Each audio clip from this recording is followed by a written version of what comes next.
somos villa titulada Pozoblanco desde 1478. Seremos ciudad en 1923.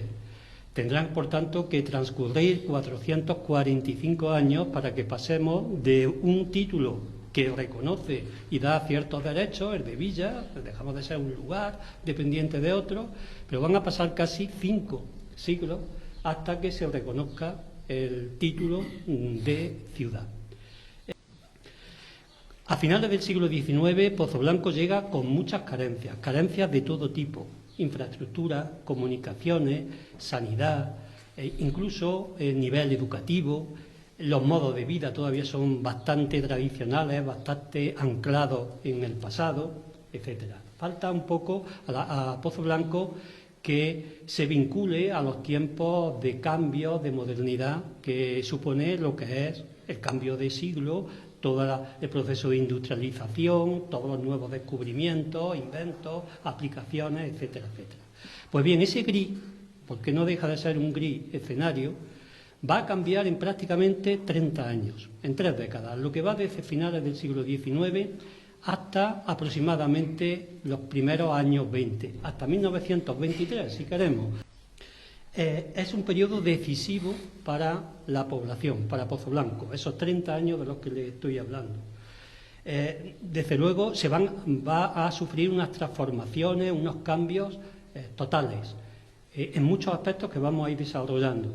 Y al final, algo que ya venía germinando, se va a demostrar pues, como una evidencia, que es que Pozoblanco se convierte en la referencia de todo el norte de la provincia de Córdoba.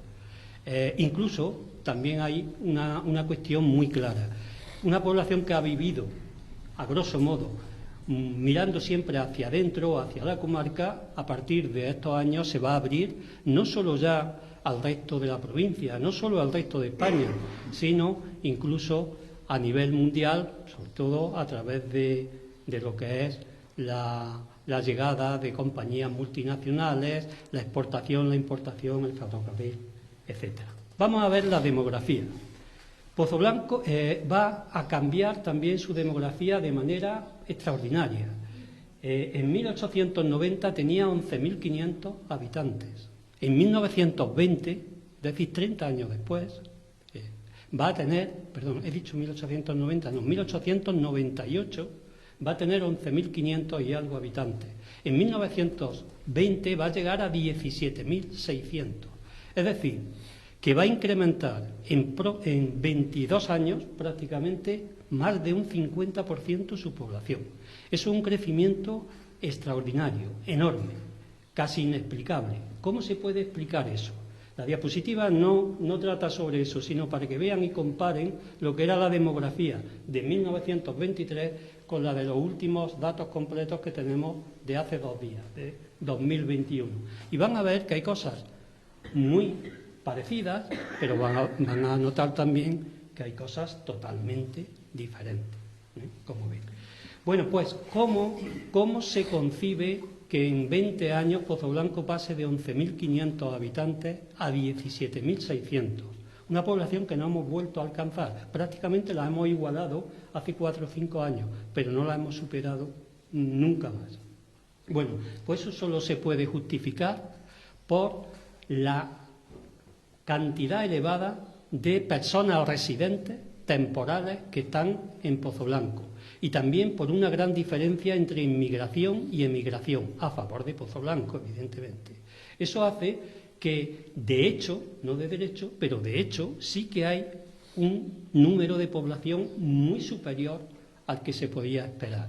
Porque, desde luego, como podrán comprobar ahí, lo que es la diferencia entre nacimientos y defunciones, en 1903 altísima, en 2021 pues mucho más baja, pero incrementándose porque la población va envejeciendo, esa diferencia entre nacimientos y defunciones no daba ni muchísimo menos para alcanzar 5.000 y pico habitantes más de golpe en solo 20 años. Por eso digo que es la llegada de nueva gente para trabajar temporalmente, por años, etcétera.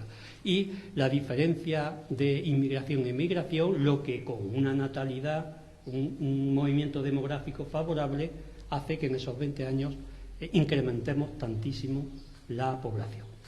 Bueno, hay novedades, como ven, demográficas, importantísimas, pero también hay novedades políticas.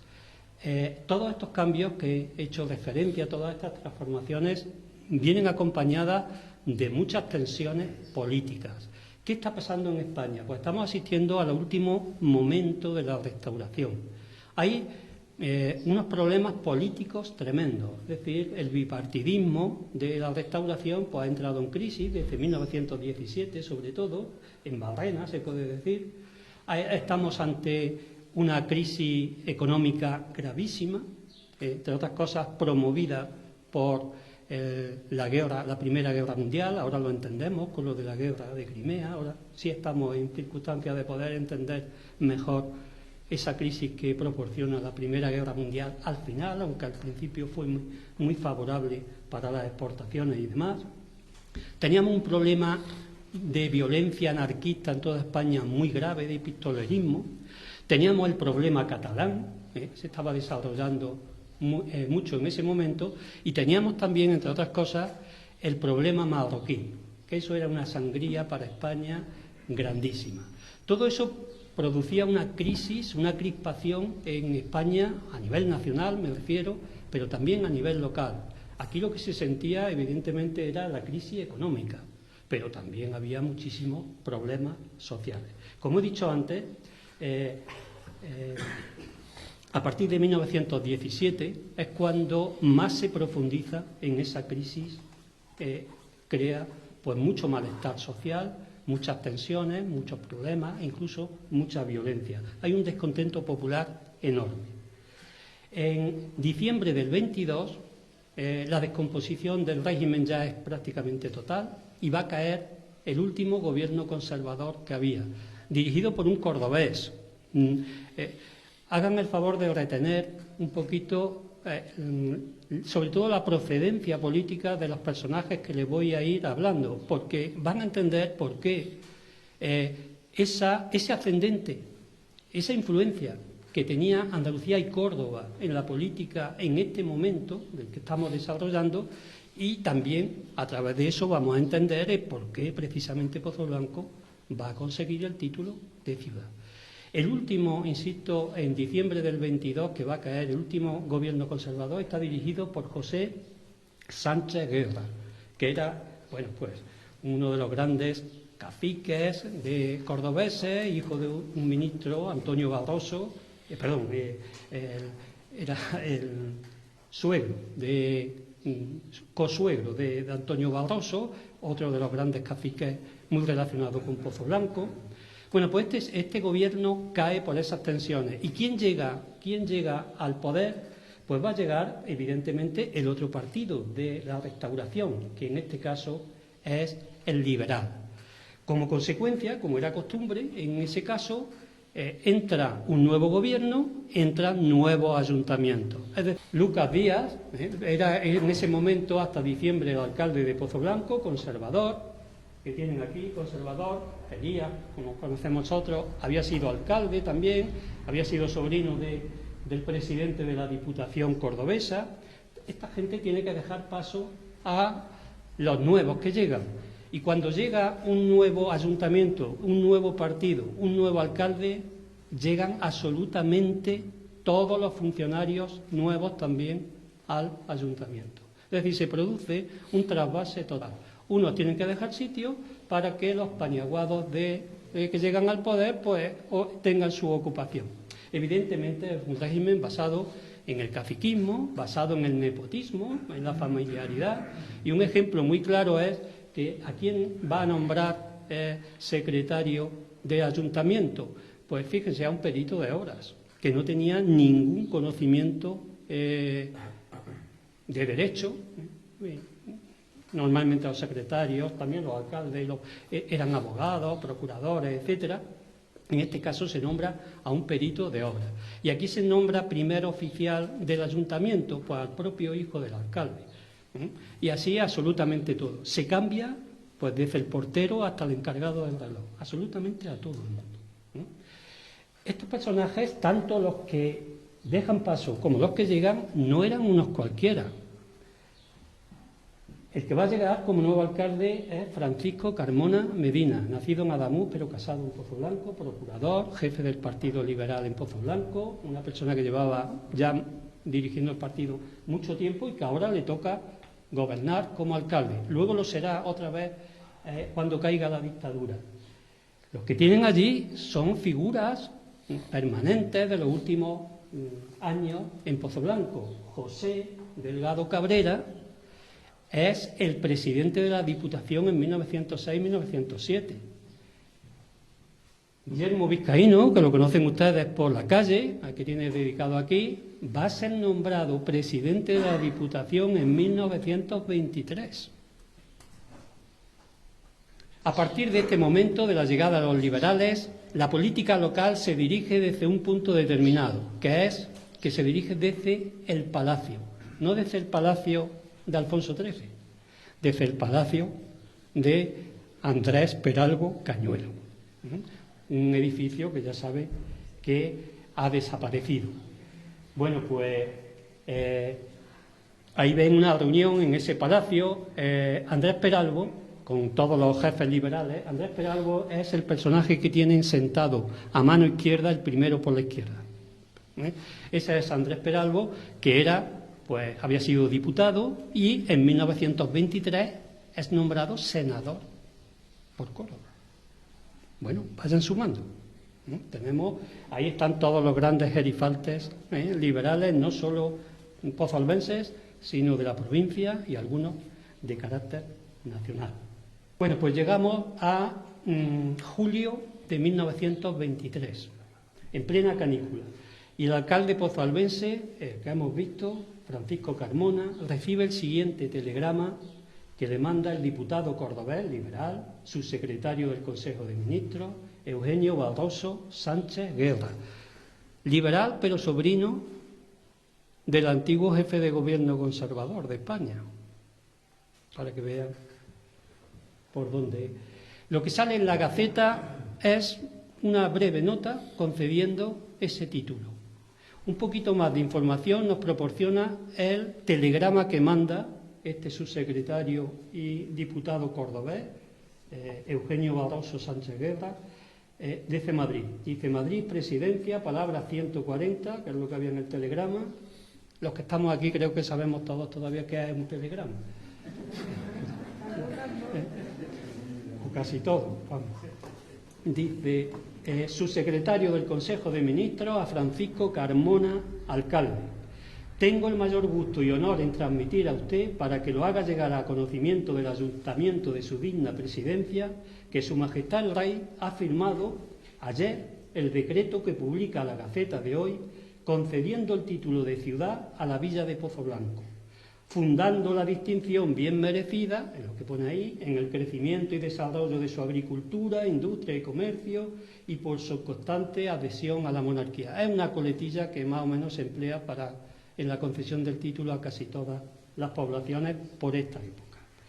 Y decía más el telegrama: con esta ocasión me es muy grato saludar a ese ayuntamiento y en la persona de su alcalde a la ya ciudad de Pozoblanco, y le ruego que al mismo tiempo que mi felicitación y saludo reciban los de los señores Peralbo y García Martínez, ahora lo veremos, que me acompañaron en la gestión y me acompañan hoy en satisfacción. ¿Qué es lo que está diciendo? Que evidentemente ha habido una serie de movimientos en Madrid, evidentemente, para esta concesión del título. Y la verdad es que fue así. La concesión del título cogió por sorpresa a todos los pozalbenses, a todos, incluso a la corporación municipal. Incluso la oración que vemos en acta municipal es como la de una persona que se queda paralizada ante la noticia cuando le llega este telegrama. Todavía no han leído, todavía no ha llegado la Gaceta. Se quedan prácticamente paralizados.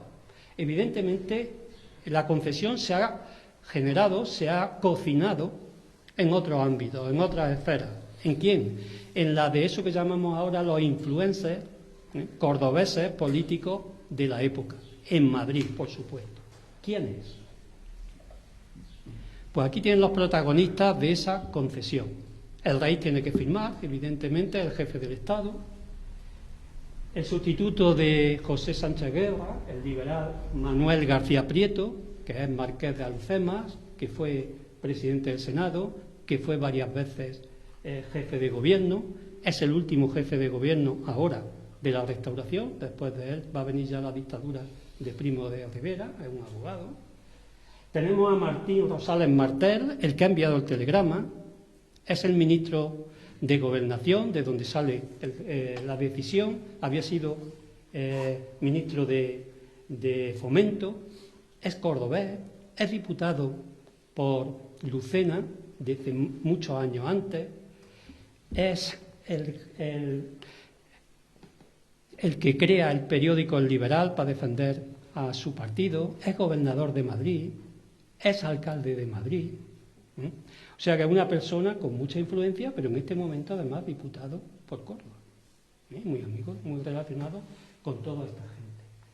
Tenemos a Eugenio Barroso Sánchez Guerra, el subsecretario, diputado por Córdoba, por Posadas, que ha enviado el telegrama y que ha gestionado la concesión del título. Tenemos a José García Martínez, es el único que no es abogado, es farmacéutico, cordobés, diputado por Pozoblanco, por el distrito de Pozoblanco, me refiero a las Cortes, y por Córdoba capital, alcalde de Córdoba varias veces, jefe del Partido Liberal. Lo vamos a ver y lo vemos y lo hemos visto en varias de las fotografías del palacio. Y tenemos evidentemente a Andrés Peralbo Cañuelo, abogado también, como casi todos los demás, gran propietario, diputado, senador, hijo de senador, nieto de diputado y el gran gerifalte liberal de todo el norte de la provincia de Córdoba. Bueno, pues estos son los personajes que de verdad decidieron entre ellos el nombramiento de ciudad para Pozoblanco. Y aquí llegó, pues, como digo, como una auténtica sorpresa. Una cosa es el título de ciudad y otra el ejercicio de ciudad. Y eso lo deberíamos tener claro y creo que lo tenemos claro incluso en la actualidad. Porque para ser ciudad no basta un título. Hay que cumplir unos requisitos, hay que cumplir una serie de criterios cuantitativos. Hoy se exigen 10.000 habitantes, evidentemente los tenía, morfológicos en cuanto al paisaje y demás, funcionales, de funciones de la ciudad, sociológicos, modo de vivir de la gente, y también espaciales en cuanto, evidentemente, a extensión, etcétera, etcétera, de esa nueva población. ¿Cumplía eso Pozoblanco? Pues yo creo que, ¿para qué nos vamos a engañar? Pozoblanco había cambiado mucho, sí, pero hasta hoy, 100 años después, yo creo que cualquiera de nosotros que pase por las calles de Pozoblanco distinguirá enseguida lo que sigue siendo pueblo de lo que pretende ser ciudad. Por tanto, la ciudad no deja de ser un título completamente honorífico. Es verdad que la ciudad está cambiando, y mucho, en el aspecto urbano. Está asistiendo a una profunda transformación. Por ejemplo, hay notables proyectos en marcha que afectan a zonas céntricas y a periféricas de gran importancia. ¿Cuáles? Por ejemplo, lo que hoy es la carretera, la ronda de circunvalación, el callejón del Mesón, que es ese en amarillo que tienen ustedes ahí, que había, que ya no lo hay, evidentemente, la calle del Toro, un callejón hasta entonces, la calle Fomento, la prolongación de la calle Obispo Pozuelo, el paseo de la estación, los cementerios, todo eso está transformándose o en vías de transformación. Los proyectos de apertura de todas estas nuevas calles se van a encontrar con muchos problemas económicos, por un lado, pero también de realinear zonas, de oposición de propietarios ante las inevitables expropiaciones de terreno que hay que hacer.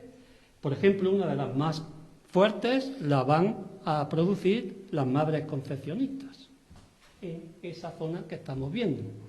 Ellas se niegan a ceder el terreno y ahí hay un toma y daca hasta que finalmente pues se consigue crear esa calle. Ya en 1923, aunque el proyecto sea del 18, la calle que hoy conocemos, curiosamente, como Madre Carmen Serrés, pese a que las monjas se habían opuesto completamente a eso, en su momento, evidentemente.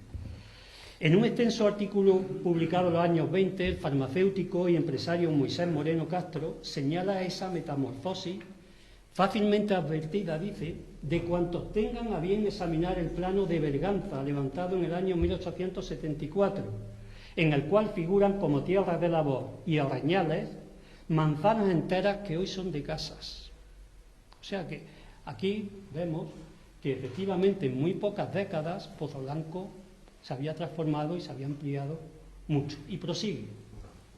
Desde entonces hasta el presente no es aventurado calcular en más de 1000 las viviendas que se han construido, sin contar las reedificaciones de casas antiguas a las que se ha dotado de 2 y de 3 plantas, que dan a las calles el aspecto de las de grandes poblaciones. Se han levantado los nuevos templos de San Sebastián, Santa Catalina, reformado las demás iglesias, se han construido de nueva planta los hermosos edificios del ayuntamiento, del juzgado, del cuartel, la cárcel, el cementerio, y unas postales de lo que era la prisión del partido, que se hace pues unos 15 años antes de convertir Pozoblanco ciudad. Y termina Moisés diciendo: carreteras en todas direcciones, estación de ferrocarril, la más espaciosa y de mayor importancia de toda la línea por su tráfico y edificaciones, instalación de fuentes públicas con servicio extensivo a los domicilios particulares para el abastecimiento de agua potable conducida por tubería a gran presión, de calidad y pureza no superada por las mejores conocidas. A nivel económico, vengo diciendo que desde el año 17, los últimos años de la restauración, son muy problemáticos, de muchas crisis y demás, pero Pozoblanco todavía muestra pues, un pulso económico importante, mantiene, pese a esa crisis, un cierto protagonismo. En el libro de matrículas, muy interesantes, los tenemos en el ayuntamiento desde las últimas décadas del 19 hasta prácticamente la actualidad, tenemos los libros de los censos de matrícula. Ahí están todos los negocios, todos los profesionales que contribuían al presupuesto del ayuntamiento por la actividad que ejercían. En el año 23, los negocios y profesionales que contribuyen son en total 228. Los que están en negro no me refiero, los que están, que había, evidentemente, pero los que están controlados, 228. Y ingresan en las arcas municipales 66.500 y pico pesetas de la época, que eran un presupuesto considerable, para nada más que eso.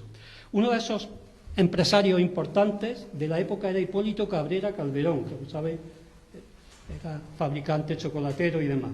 Él escribe un artículo el 1 de septiembre del 23 en El Cronista del Valle que dice: de grandísima se puede calificar la importancia alcanzada por la industria en nuestro pueblo en estos últimos años, pues hoy tenemos industrias de todas clases que se desarrollan con gran prosperidad. Recuerden que la concesión del título se da, entre otras cosas, también por los avances industriales. A continuación hace memoria del pavoroso incendio que había asolado completamente la fábrica de los Muñoces un año antes, en el 22, y las funestas consecuencias que eso tuvo para Pozoblanco, en el empleo y en todo, ¿no? Pero advierte, dice, menos de un año después, la nueva fábrica admira a todo el que la contempla. Es decir, se reconstruyó la fábrica en solo un año. Para noviembre de 1923 tendríamos ya, a ver si doy con la nueva fábrica de los Muñoces. Esta, que hubiese cumplido este año otros 100 años si la hubiésemos conservado, el aniversario. Les llamo la atención también, dentro de lo que es la imagen de lo que era la fábrica, les digo que tenía 12.000 metros construidos. Quédense con la cifra, 12.000. Bueno, pues Hipólito va a pedir que el vial que va desde las 4 esquinas, el Ejido, en realidad, hasta la Cuesta del Burrente, hasta el Ciento, se le nombre como Avenida de los Muñoces en honor de estos esforzados empresarios. Un lustro después, otro abanderado de la economía pozalbense, el farmacéutico Moisés Moreno Castro, el progenitor de lo que es Industrias Pecuarias de los Pedroches, empresa que también va a cumplir 100 años. La producción empieza en 1924, pero la sociedad se constituye en octubre del 23, es decir, se van a hacer las primeras reuniones para constituir y empezar la fábrica que va a producir ya en el 24. Otra empresa que está de aniversario, por tanto, se puede decir a partir de este año o principios del próximo. Pues en un extenso artículo, que se lo voy a leer literalmente, sintetizado, por supuesto, titula El progreso de Pozoblanco y da cuenta de todos estos cambios. Dice, es muy notorio que Pozoblanco disfruta actualmente de mayor prosperidad que nunca. Tan evidente progreso y consiguiente bienestar saltan a la vista del visitante que vuelve a la población tras corta ausencia siquiera. Las fábricas de hilados y tejidos accionados por motores térmicos, en sustitución de las anteriores movidas por fuerza animal, y provistas de nuevos elementos que le permiten perfeccionar su género, producirlos en mayor variedad y aumentar su rendimiento. Las modernas fábricas de harinas de elevada producción que coloca hasta en las más apartadas provincias. Las centrales de producción de energía eléctrica para el alumbrado de la población. El gran matadero industrial y fábrica de productos derivados del cerdo que exporta sus selectas elaboraciones a varias regiones de España. La reciente fundición de bismuto que divulgará el nombre de Pozoblanco en toda Europa. Las fábricas de chocolate. La Salchi también tiene 12.000 metros construidos, igual que los Muñoces, el mismo año.